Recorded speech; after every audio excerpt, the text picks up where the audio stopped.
How did I become a college professor at just 19 years old in a totally different country, about 8,000 kilometers from home, without finishing university myself? This is the first time I'm gonna reveal this crazy story. Let's go. All right, it's time to get serious. Now, I'm 19. I just finished high school and I'm thinking, what do I do with my life? I started working at Citibank and I realized this is not for me. This is not something that I can do long term. So I lasted about 3 weeks, like a professional. And then about 2 weeks in, I was in contact with a lady about a job, in Southeast Asia, and I took the job. It was a university job. So I arrived and I was 19 and the students were 20, 21, 19, 18, 17, around that age. And it was shocking. Like, I didn't know about this before I came. So I was thinking, high school probably, or something like that. But no, it was truly funny. And for a while, I didn't really want to tell the students, but then I had to, and they took it well, I would say, even though it was a bit weird. And, it's a different culture, right? And I was the only foreign teacher at that school. So they didn't really have experience with foreigners at all. And for me, it was also new. I never taught before at all. So I just, dove right in and started teaching, and it was fun. At the beginning, we didn't even have air conditioning. So imagine, sweating myself. Oh, it was terrible.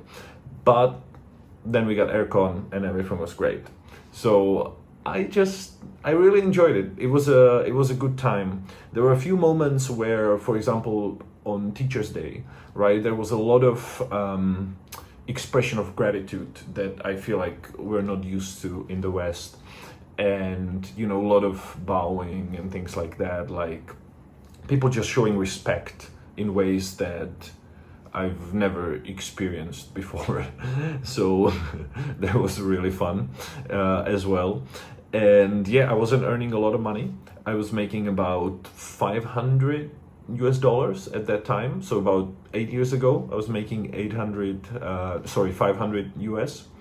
And that put me in a difficult position. I struggled about visas. I had to, go to different countries because the school didn't provide me with any documents. It was truly like just kind of, you're by yourself and, here's something to help you out and you want to experience this country, so here you can.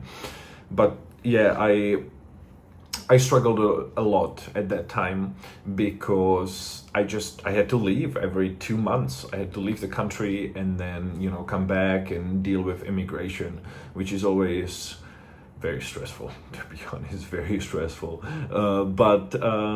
Yeah, I lasted about 8 months, 8 months. I lasted 8 months, and then I found a better job, which paid almost double.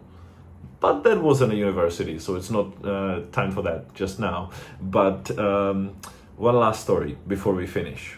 So at that university, I had to say that there are some professors who had some inappropriate relationship with the students. And it feels like, is this normal? Is it not?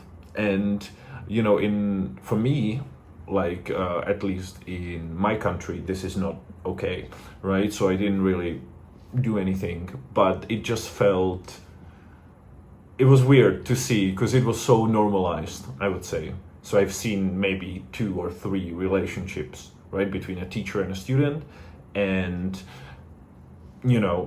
everybody kind of knew about it and it was totally normal. So I guess every culture is different and you just gotta, learn what you can, I guess, but maybe not that, because that seems wrong. All right, it was a great experience. I had a lot of fun. Struggled with the respect, of course. No assistants, just me, myself, and I alone in the classroom.